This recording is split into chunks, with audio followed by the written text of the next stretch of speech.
శ్రీమాత్రే నమః. అందరికీ నమస్కారం అండి. లలితా సహస్రనామంలో 57వ శ్లోకం. మహేశ్వర మహాకల్ప మహాతాండవ సాక్షిని మహాకామేశ మహిషి మహాత్రిపుర సుందరి. భావం: సదాశివునిచే మహాప్రళయ సమయమునందు చెయ్యబడు గొప్ప తాండవ నృత్యమునకు సాక్షి స్వరూపిణి మహేశ్వరుని పట్టపురాణి గొప్పదైన త్రిపుర సుందరి. ఒక్క నిమిషం కళ్ళు మూసుకోండి. విశ్వం మొత్తం ఒక నాట్యంలా జరుగుతోంది.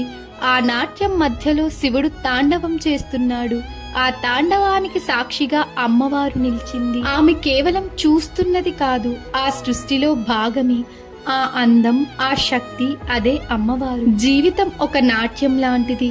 దాన్ని అర్థం చేసుకున్న వారే ఆనందంగా జీవిస్తారు. మన జీవితంలో జరిగే మార్పులను స్వీకరించడం నేర్చుకుంటే మనం ప్రశాంతంగా ఉంటాం. ఈ రోజు మనం మన జీవితాన్ని ఒక ప్రయాణంలా చూడడానికి ప్రయత్నిద్దాం.